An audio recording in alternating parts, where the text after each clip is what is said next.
नमो अरिहन्ताणं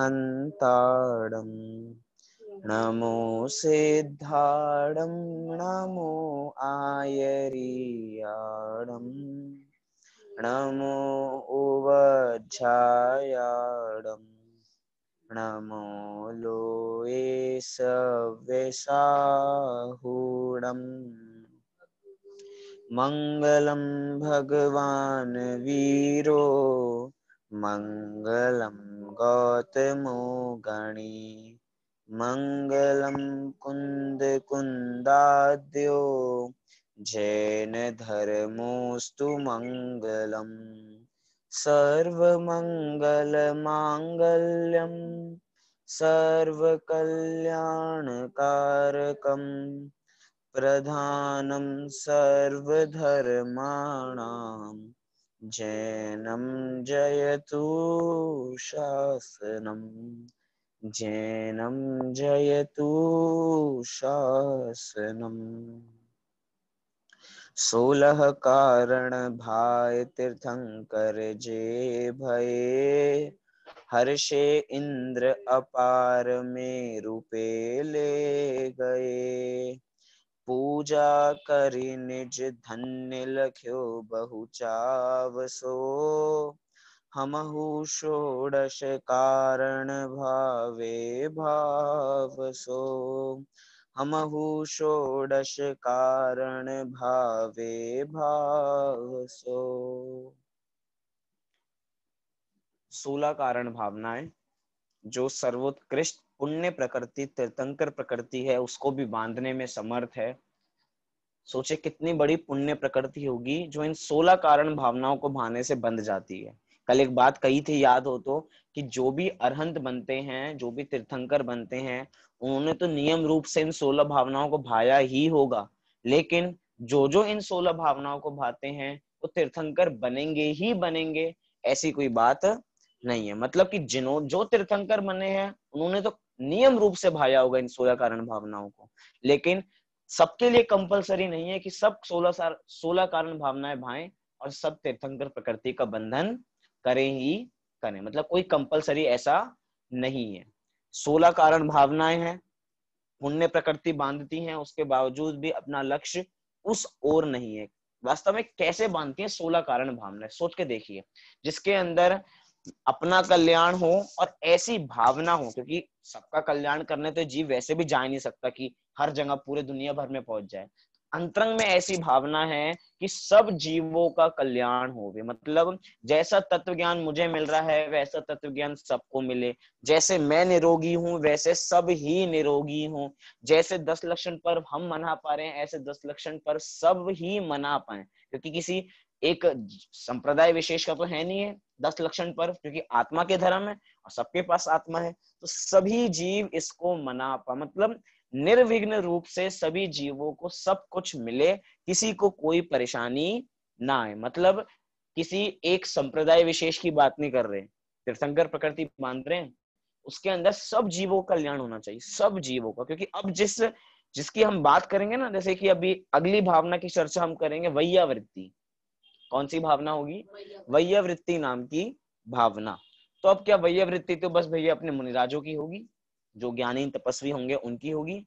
नहीं, तीर्थंकर प्रकृति है भैया। भावना कैसी होनी चाहिए कि हम भी ऐसे बने, सब जीवों की वैयावृत्ति। मतलब कि किसी को किसी प्रकार का दुख होवे ही नहीं। मतलब जहां तक जितनों को मैं अपने माध्यम से मैं वैयावृत्ति कर सकूं उतनी मैं वैयावृत्ति करूं। मतलब अंतरंग में इतनी करुणा भाव होना चाहिए, क्योंकि भावना है ना, अभी अपनी भावना हृदय के स्तर पे चल रही है, क्योंकि भावना सारी हृदय के स्तर पे होती है, बाहर जाके तो होती नहीं। और इसका ये अर्थ भी नहीं है कि हमें करना है कि सबको हम पहुंच ही जाएंगे सबके पास। इसलिए हृदय में ऐसी भावना होनी चाहिए कि सब जीवों का कल्याण होवे। इसी मंगल भावना से 16 कारण भावनाएं लिखी गई हैं, 16 कारण भावनाएं होती हैं। किन किन भावनाओं की चर्चा हम कर चुके, एक बार जल्दी से देख लेते हैं। देखिए, सबसे पहले हमने किस भावना की चर्चा की? दर्शन विशुद्धि। दर्शन विशुद्धि का मतलब क्या था? कि दर्शन का विशुद्ध होना, सम्यक दर्शन होना। मतलब किसी भी चीज की आवश्यकता बिना सम्यक दर्शन के तो हो ही नहीं, चालू ही नहीं हो सकती। अगर हमें आगे धर्म मार्ग में वृद्धि करनी है तो फर्स्ट सोपान क्या है, सबसे पहली सीढ़ी क्या है? सबसे पहली सीढ़ी है सम्यक दर्शन ग्रहण करो, उसके बाद कुछ होगा। सम्यक दर्शन नहीं है तो बाकी की भावनाएं भी निरर्थक हो जाती हैं, क्योंकि तीर्थंकर प्रकृति तो बांधेंगी ही नहीं, चौथे से सातवें के बीच में बनने वाली है, और जब तक सम्यक दर्शन ही नहीं होगा तो आगे की भावनाएं भी सफल नहीं हो पाएंगी। चाहे पुण्य बन जाएगा, लेकिन वो पुण्य क्या काम का, क्योंकि संसार में ही रुलाने वाला है, इसीलिए वो किसी काम का नहीं है। इसलिए सबसे पहले दर्शन विशुद्धि, फिर विनय से संपन्न होना, शील व्रतेषु अनतिचार नाम की भावना, अभीक्ष्ण ज्ञानोपयोग नाम की भावना, अभीक्ष्ण संवेग भावना। उसके बाद कौन सी अपनी भावनाएं? शक्ति त्याग भावना, कि शक्तिता त्याग भावना, कि शक्ति के अनुसार त्याग करने की भावना, शक्तिता तप भावना, कि शक्ति के अनुसार तप करने की भावना होनी चाहिए। उसके बाद कौन सी ली अपनी?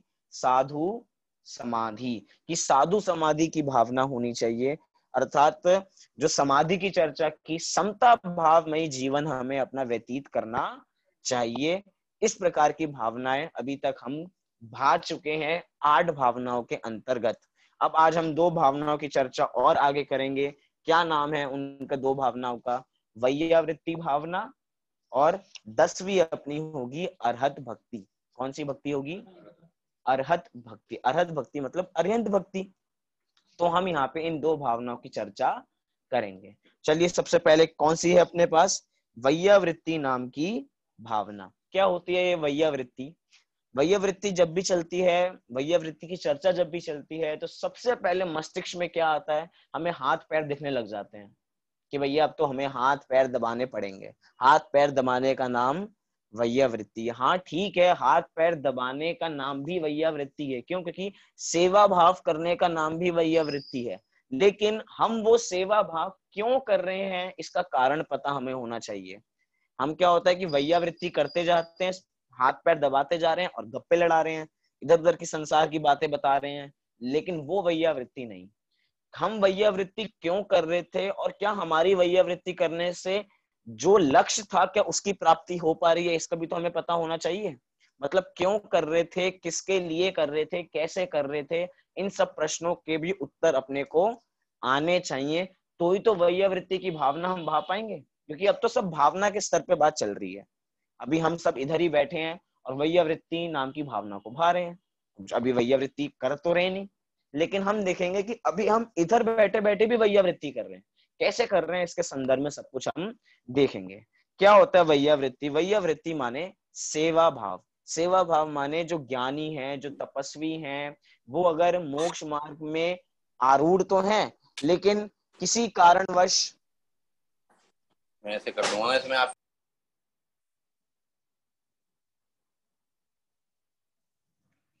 जो मोक्ष मार्ग में जीव आरूढ़ हैं, किसी कारणवश वे उस पे आरूढ़ नहीं हो पा रहे हैं, या उनका मार्ग से वे च्युत हो रहे हैं, क्योंकि अपने मुनिराज कोई, उनके पास कोई गाड़ी तो होती नहीं, वो इतना लंबा सफर पैदल ही करते हैं।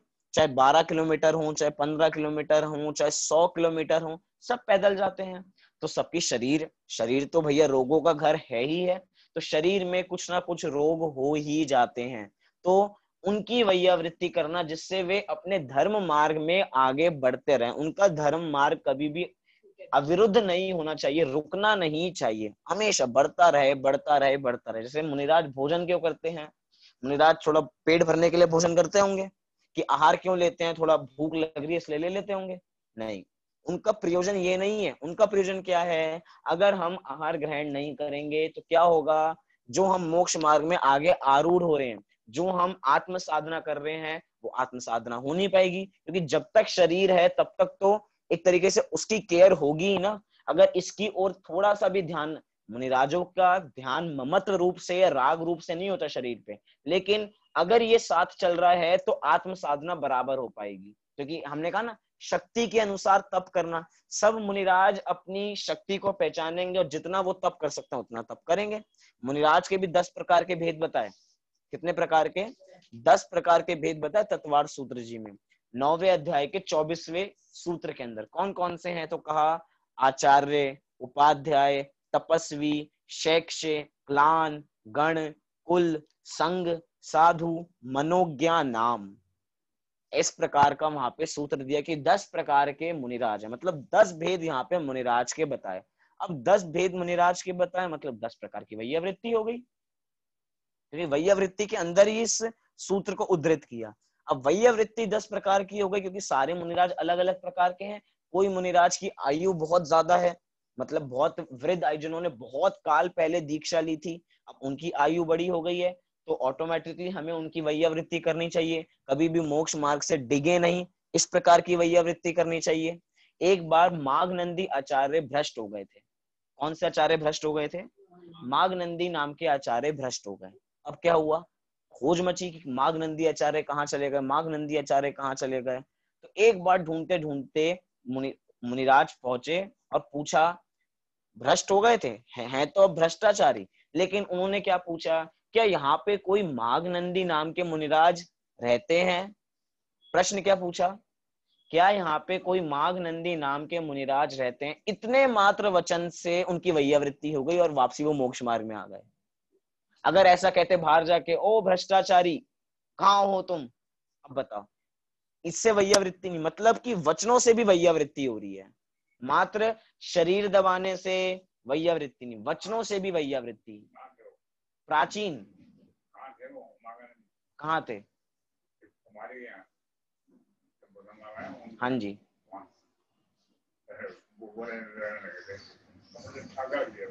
अच्छा,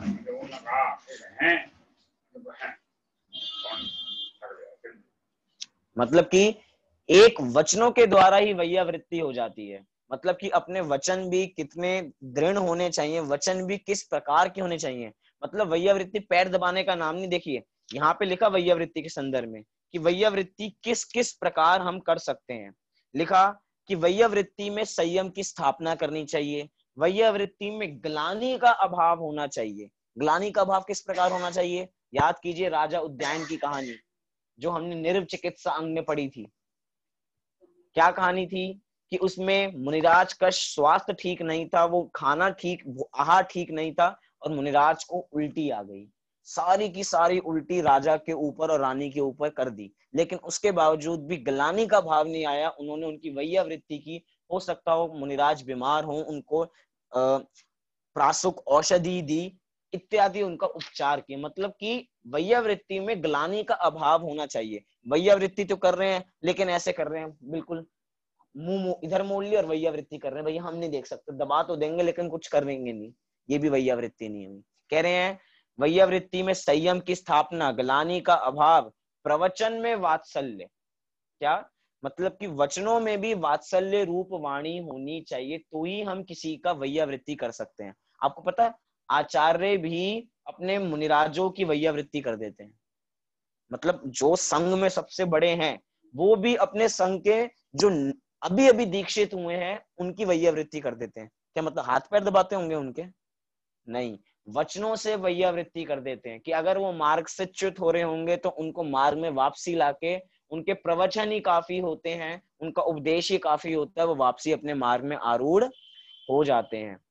फिर कह रहे हैं सनाथपना इत्यादि अनेक गुण प्रकट करते हैं। मतलब कि जो है हम ही है तुम्हारे सब कुछ, और कोई नहीं है। इतना अंतरंग का स्नेहपूर्ण व्यवहार होता है एक दूसरे के संग में, क्योंकि वास्तव में तो मुनिराज ऐसे होते हैं, गृहस्थों से तो अधिक बात करते ही नहीं।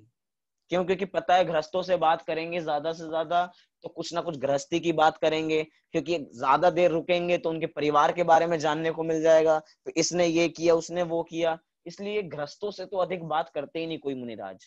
लेकिन मुनिराज भी एक मुनिराज से बहुत कम बात करते हैं। क्यों? क्योंकि अपने अपने संघ में भी वो मुनिराज अपनी आत्म साधना के लिए बने हैं। संघ की तो एक व्यवस्था है, इसलिए संघ में साथ में रहते हैं, लेकिन उसके अंतर्गत भी अपने अंदर ही मस्त रहते हैं, अधिक किसी से बात नहीं करते। लेकिन करते हैं तो अगर कोई मार्ग से च्युत हो रहा हो, या थोड़ी तपस्या कम हो रही हो, या तप में कुछ रोग आदि आ गए हो, तो उनको निर्विघ्न औषधि या प्रासुक औषधि दे देते हैं। ऐसा नहीं कि अंग्रेजी दवाई लाके दे दी हो, या हॉस्पिटल में इलाज करा देते हैं आपका, या आपको ये यहाँ पे ले चलते हैं, वहां पे ले चलते हैं। कौन सी औषधि? अंग्रेजी औषधि भी नहीं, प्रासुक औषधि उनको देते हैं, जिससे वो बिल्कुल स्वस्थ हो जाएं और अपनी आत्म साधना कर सके। तो ये होती है पूरी वैयावृत्ति। लेकिन हम यहाँ पे मात्र मुनिराजों की वैयावृत्ति के संदर्भ में बात नहीं कर रहे। जो श्राविकाएं हैं वो आर्यिकाओं की वैयावृत्ति करें, मतलब जिसकी जैसी भूमिका है। श्रावक एक श्रावक की वैयावृत्ति करे, एक साधर्मी दूसरे साधर्मी की वैयावृत्ति करे। क्योंकि आज अभी ऐसा हुआ कि अपने जितने भी जैन हैं, क्योंकि लॉकडाउन का टाइम आया, क्योंकि जैनियों का एक अपना स्वाभिमान होता है, सबके साथ कोई ना कोई डाउन स्टेज आई होगी, हो सकता है घर में तंगी हुई हो, लेकिन इतना स्वाभिमान था किसी ने मांगा नहीं। लेकिन अगर हमें पता लग गया कि सामने वाला व्यक्ति को जरूरत है, वैसे तो पूरे देश में ही बहुत आपाधापी मची, सबको जरूरत थी, लेकिन हम अपन अभी विशेष रूप से जैनियों की बात करें, सबका स्वाभिमान होता है, किसी ने अपने मुंह से मांगा नहीं, अगर हमें पता लग गया तो हम उनकी मदद कर दे, वही उनकी वैयावृत्ति होगी। मतलब कि किसी भी तरह मोक्ष मार्ग में कोई भी जीव आरूढ़ हुए, अब आप सोच रहे होगे हमने उसकी मदद कर दी, वो मोक्ष मार्ग में आरूढ़ कैसे होगा? भैया साथ साथ में आप वचन भी तो बोलोगे ना। ये मात्र थोड़ी है कि आपने बस थोड़ा सा उनकी मदद कर दी और हो गया। उसको कहो भैया तुम स्वस्थ हो और फिर तुम रोज मंदिर आना। मतलब कि वचनों की वैयावृत्ति भी बहुत आवश्यक हो जाती है। आपस में हम घर में हैं तो वैयावृत्ति, अपने घर में मम्मी पापा हैं उनकी वैयावृत्ति, मतलब ये दोनों आपस में कनेक्शन साथ में चलते हैं। दादा दादी हैं उनकी वैयावृत्ति, ऐसा नहीं कि हम छोटे ही बड़े की करें, बड़े छोटों की करें। क्योंकि वैयावृत्ति क्या है कि किसी भी तरह कोई भी मोक्ष मार्ग में च्युत ना हो, वो आगे ही आगे बढ़े, जिससे कोई अविरुद्धपन रुके नहीं। एक तरीके से रुकेंगे तो स्थिति खराब हो जाएगी। वचनों के द्वारा उनकी वैयावृत्ति हमें निरंतर करती रहना चाहिए। हमने कहा कि दवाई है, दवाई हम देने आए, यहाँ दवाई रखिए इधर ले लेना, अब ये वैयावृत्ति हुई क्या? भैया देखो सेवा तो नौकर भी करता है, क्या कहा? सेवा तो नौकर भी करता है और सेवा अपने परिवारजन भी करते हैं, लेकिन दोनों में अंतर क्या है?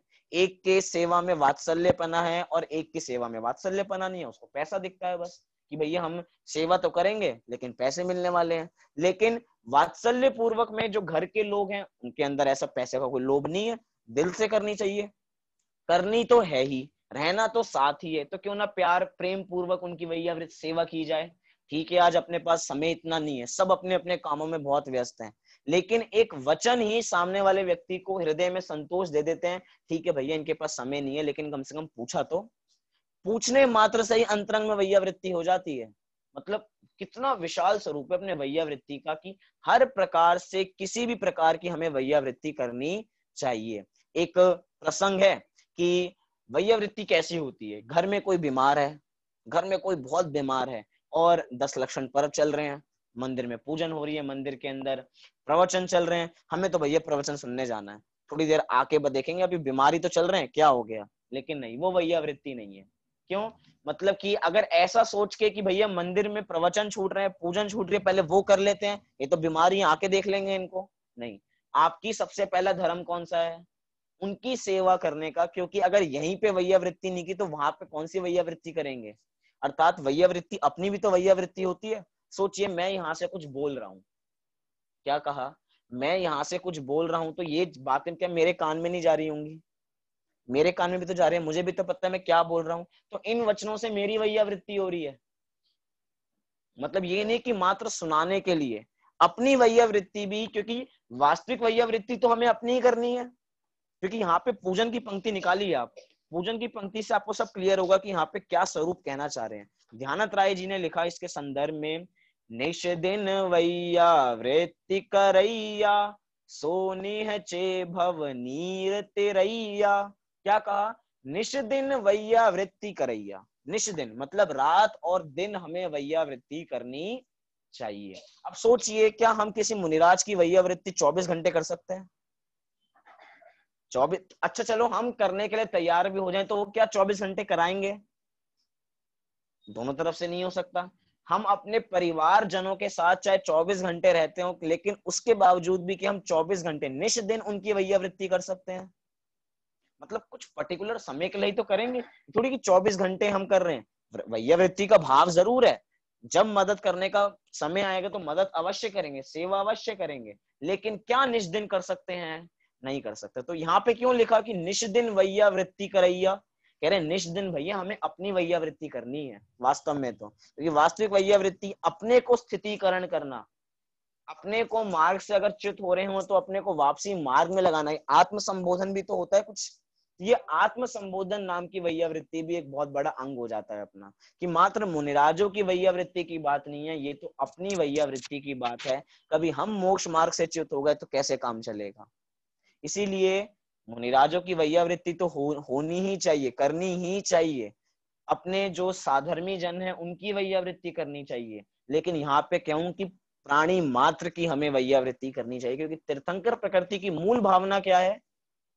मूल भावना क्या है? सब जीवों का कल्याण होवे, सब जीवों का, एक भी जीव ऐसा बचना नहीं चाहिए। अब बताओ हृदय में कितनी विशाल परिणति चाहिए होगी कि सब जीवों कल्याण हो। तभी कहते हैं कि इस प्रकार की विशुद्धि केवली और शुद्ध केवली के पाद मूल में ही बन पाती है। मतलब हम सोचे कि हम घर पे बैठे बैठे सोचेंगे कि सब जीवों कल्याण हो जाए, मैंने बोल दिया सब जीवों कल्याण हो जावे, मैं तो चाहता हूँ कि सबका भला हो जावे। अब सोच लो सबके भले में चाइना भी आ रहा है आज के टाइम में। आज के टाइम में जितने देश हैं जो हमें कुछ मदद नहीं कर रहे, या हम उनकी जिनसे अपना द्वेष चल रहा है, वो सारे देश एक बार में, चाहे कोई कितना ही बुरा क्यों ना हो, क्योंकि जो कर रहा है वो अपने लिए। लेकिन इधर कौन सी भावना है? सब जीव, मतलब कि जो अपने द्वेषी हैं उनकी भी वैयावृत्ति होनी चाहिए। आतंक, कितनी विशाल परिणति, आतंकवादियों की भी वैयावृत्ति होनी चाहिए।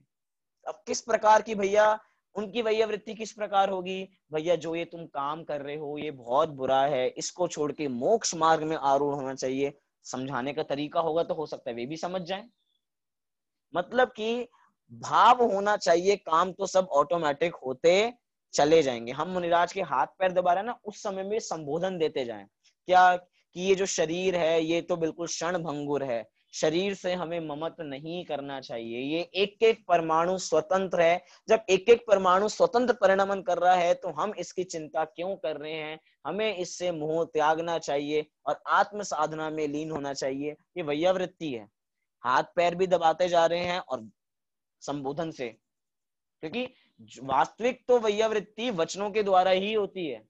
आपके एक प्रेम पूर्ण वाक्य सामने वाले का जीवन बदल सकते हैं, वचन कैसे हैं आपके ये देखना पड़ेगा। इसलिए वैयावृत्ति का बहुत विशाल स्वरूप है। हम जितना समझें उतना हमें इसके संदर्भ में थोड़ा सोचना चाहिए। अब थोड़ा आगे बढ़ते हैं। एक इसके संदर्भ में पंक्ति भी लिखी थी कि प्रभु जी अब ना भटकेंगे संसार में, अब अपनी खबर हमें हो गई, कि प्रभु जी हम कभी संसार में भटकने वाले नहीं है, हमें अपनी खबर हो गई। यही अपनी वैयावृत्ति हो गई। पता तो लगा अपने बारे में कि हम कुछ है जो अपन गलत कर रहे हैं। अब अपने को संबोधन किया तो अब नहीं भटकेंगे। वचन ही तब निकलेंगे वास्तव में, चाहे हम कितने भजन गाते रहें, लेकिन सच्ची में भजन कब, ये अंतरंग से भाव कब निकलेगा? जब अपने की हम वैयावृत्ति करेंगे, आत्म संबोधन करेंगे, तो हम मोक्ष मार्ग में आरूढ़ हो सकते हैं। तो ये है अपनी वैयावृत्ति नाम की कौन सी नंबर की भावना? 9वीं नंबर की भावना। वैसे तो कोई भावना का कोई नंबर नहीं है, इसके बाद ये, इसके बाद ये, आज हमने ये कर ली, क्योंकि पूरा एक महीना चलता है ये पर्व, कि 2 दिन हमने इसकी आराधना कर ली, फिर 2 दिन इसकी आराधना कर ली। ये तो हमने बांट दिए इस हिसाब से, क्योंकि कोई ना कोई नंबर तो देना ही पड़ेगा ना। लेकिन ऐसा कोई नंबर नहीं है, ये 16 का 16 एक के अंदर ही सभी गर्भित हो जाती हैं। तो जिसको भाया उसके अंदर सारी चीजें आ ही जाती हैं। चलिए अगली नंबर, कौन सा नंबर है अगला? 10वें नंबर की भक्ति।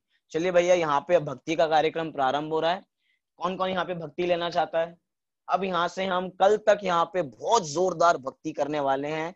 3 भक्ति की अपनी भावना आने वाली है, अरहत भक्ति, आचार्य भक्ति और बहुश्रुत भक्ति। तो चलो भैया म्यूजिशियन बुला लो। कौन गाने वाला है इधर? बुला लो भैया, नाच गाना करना है, पूरा चवर ववर निकाल लो। आज तो जोरदार हम नाचने वाले हैं, जोरदार भक्ति करने वाले हैं। भैया देखो नाचने वाले हैं, कैमरामैन को पहले बुला लेना, फोटो अच्छी खींचनी चाहिए, उसके बिना काम नहीं चलेगा। क्योंकि भैया भक्ति कर रहे हैं हम। कौन सी भक्ति कर रहे हैं? 10वीं नंबर की अपनी भावना है अरहत भक्ति, अर्थात अरहंत भगवान की भक्ति। अब हम यहाँ पे अरहंत भगवान की जोरदार भक्ति करने जा रहे हैं। अरहत भक्ति कहना चाह रहे हैं, हम महावीर की भक्ति नहीं कर रहे हैं। अरहत भक्ति हमें बता रही है कि हम ऋषभ देव की भक्ति नहीं कर रहे हैं। मतलब हम यहाँ पे किसी व्यक्तिगत की भक्ति नहीं कर रहे हैं। हम यहाँ पे जितने भी अरहंत है, चाहे भूतकाल में हुए, जो वर्तमान में, जो भविष्य में, A to Z, गुरुदेव शिव जो मंगलाचरण किया करते थे ना, नमो लोए सव अरहंताड़म। नमो लोए अरहंताड़ मतलब नमो अरहंताड़म नहीं, नमो लोए सव अरहंताड़म, कि लोक में जितने भी अरहंत हो मैं उनको नमस्कार करता हूँ। लोक में जितने भी, मतलब कि पहले, अभी और आगे जो भी होने वाले हैं, सब की एक साथ मैं वंदना करता हूँ। एक साथ, मतलब कि यहाँ पे किसी व्यक्तिगत का नाम नहीं है। इसलिए पता लगता है कि अपना जो जिन शासन है वो किसी व्यक्ति विशेष का नहीं है, वो सबका है, किसी एक संप्रदाय का नहीं है, सबका है। क्योंकि यहाँ पे किसी व्यक्ति का, लोक का नाम नहीं है। क्योंकि जो गुण महावीर भगवान में है वही गुण आदिनाथ भगवान में है, वही गुण शांतिनाथ भगवान में है। ऐसा तो है नहीं कि शांतिनाथ भगवान थोड़ी शांति ज्यादा करा देते हो, बहुत थोड़ा, क्योंकि भैया शांति विधान कर लो, थोड़ी शांतिनाथ भगवान की पूजा कर लो तो शांति करा देंगे थोड़ी, ऐसा तो कुछ है नहीं। क्योंकि सभी समान है। तो यहाँ पे कह रहे हैं अरहत भक्ति, अरहंत भगवान की भक्ति। वास्तव में भक्ति होती क्या है? गुणेशु अनुराग भक्ति, गुणों में अनुराग करना, यही भक्ति होती है। लेकिन हमें तो चीज समझ में ही नहीं आती है, गुणेशु अनुराग। हमें तो वही समझ में आता है कि हाथ में चवर लेके जोरदार नृत्य करना, यही भक्ति होती है। भैया इसको तो व्यवहार भक्ति का स्थान भी नहीं दिया। क्या कहा? निश्चय भक्ति तो अपनी गुणों की भक्ति है।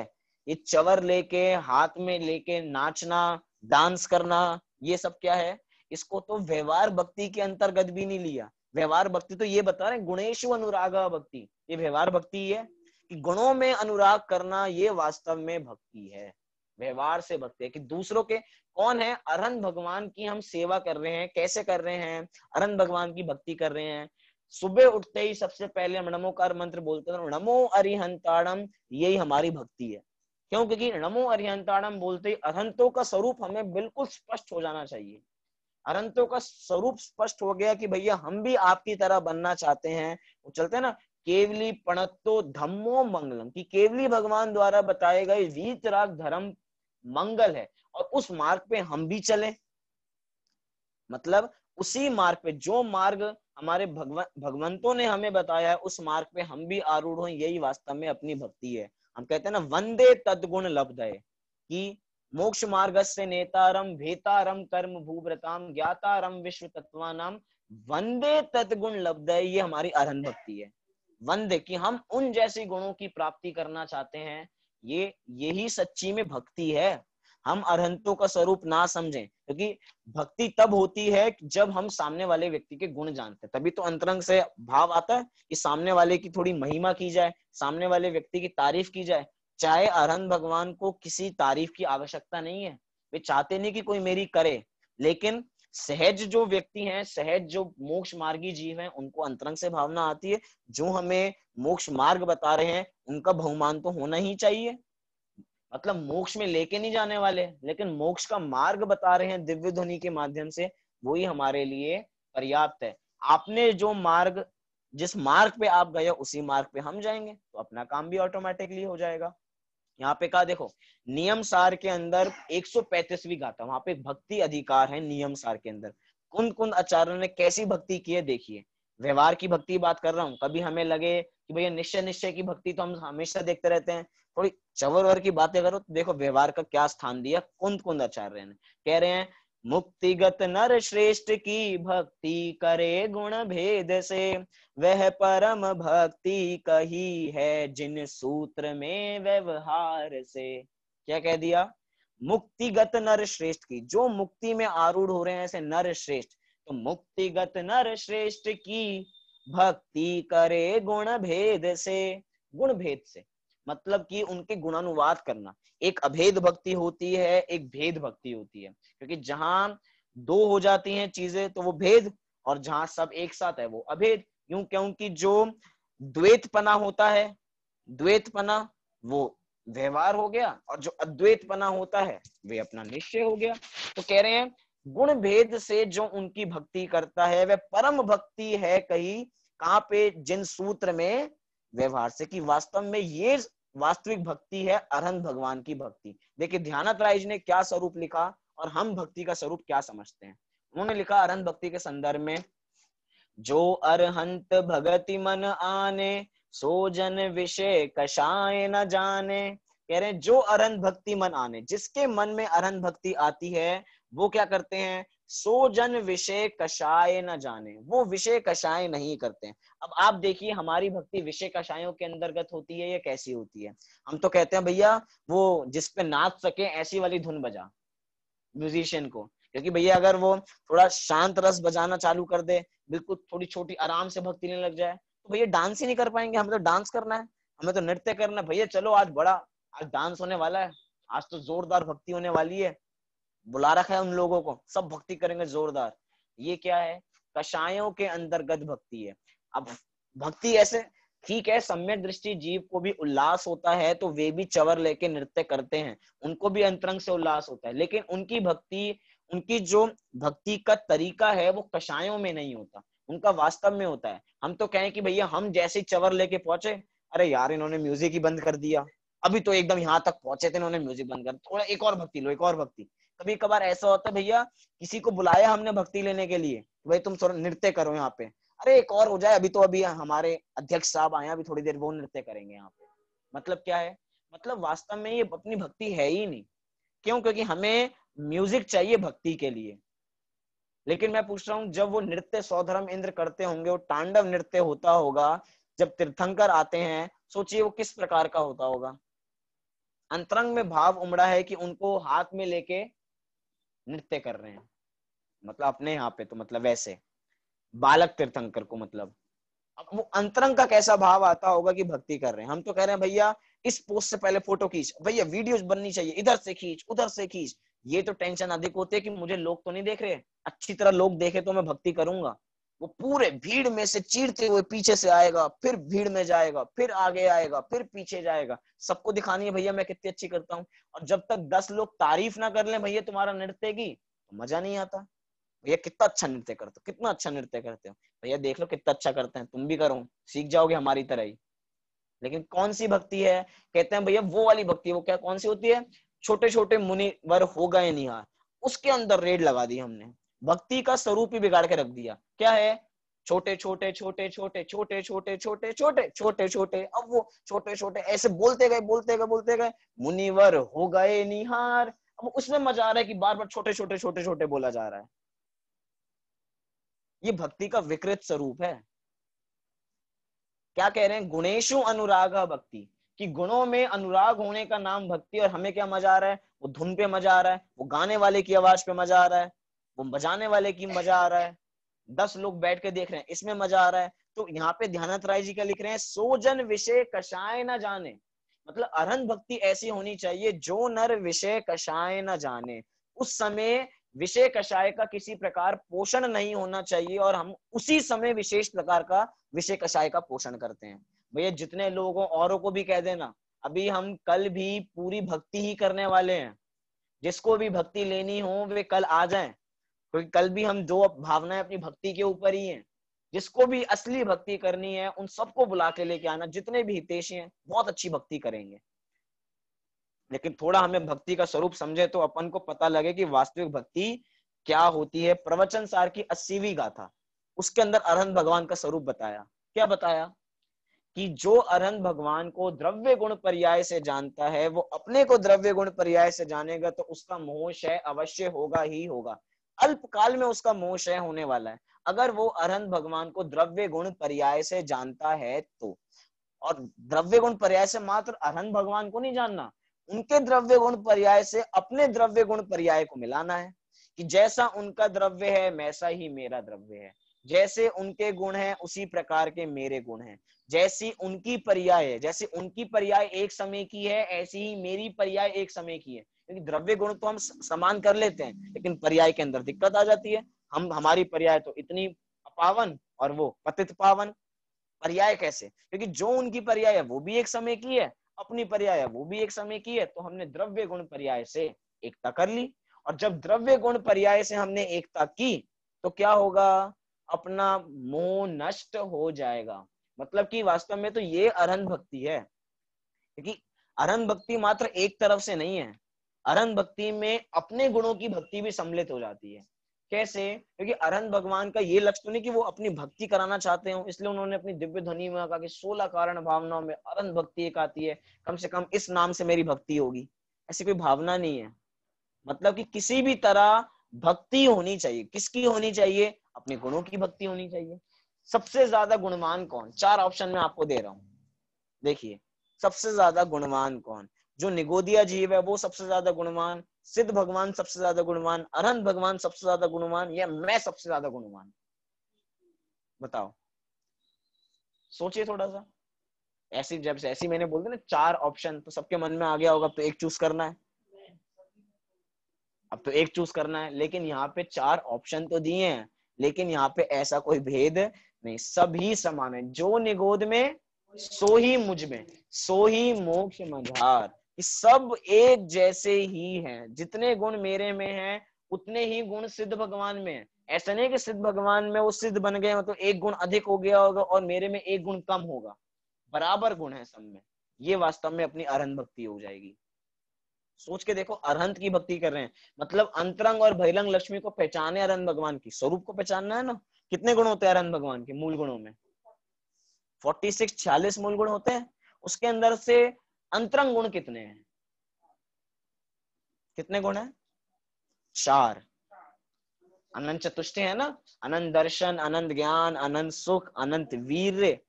ये वास्तव में उनके अंतरंग गुण है, इनकी पहचान होना। बाकी क्या जी? हाँ, 4 मेन हो गए, उसके 4 अंतरंग हो गए, बाकी सारे तो बहिरंग ही हैं।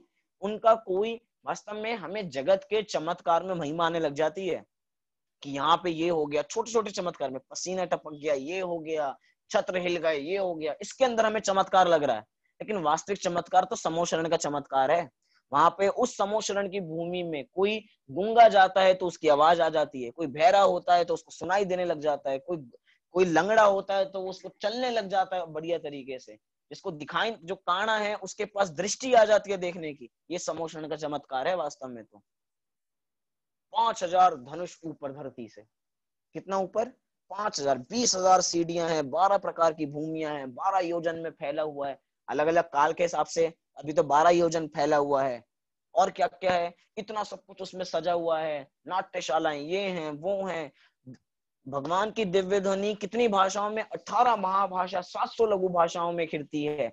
जिसको जिस भाषा में समझना उसको उस भाषा में समझ में आ जाता है। कुत्ते को कुत्ते की भाषा में समझ में आता है, बिल्ली को बिल्ली की भाषा में, गाय को गाय में, भैंस को भैंस में। जितने हैं सब लोग एक साथ भी प्रश्न करें तो सबका समाधान उनको एक साथ मिल जाता है। ये है वास्तव में असली चमत्कार। ये है उनकी भक्ति करना वास्तव में। मतलब जो वास्तव में है उसकी तो भक्ति करें, जो नहीं है अपने दिखावे के लिए, अपनी मंदिर की मान प्रतिष्ठा के लिए हम कुछ करने लग जाएं, थोड़ा चंदा मिल जाएगा इसके लिए कुछ करने लग जाएं, ये बात सब ठीक नहीं। वास्तविक चमत्कार तो देखिए, लेकिन उसके बावजूद भी हमें इन चमत्कारों पे महिमा नहीं आती। भगवान की प्रतिमा जिस तरफ से देखो उस तरफ से हमें ऐसा लगता है कि वो हमें ही देख रहे हैं, मतलब हर तरीके से। क्या चमत्कार है! लेकिन उसके बावजूद भी इन चमत्कारों की महिमा ना आके हमें तो उनके अंतरंग गुणों की महिमा आती है कि हम वंदे तद्गुण लब्ध है, कि उन जैसे गुणों की प्राप्ति हमें भी करनी है। ये वास्तव में उनकी सच्ची भक्ति है। अरहंत भगवान को हमने चारित मंगल पाठ में उनको मंगल कहा है, उनको उत्तम कहा है, उनको शरण कहा है।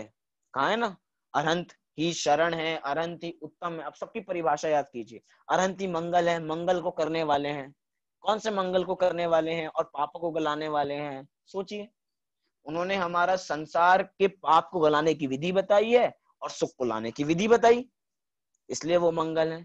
सर्वोत्त मतलब कि जो जगत में सर्वोत्कृष्ट हो उसे उत्तम कहा जाता है।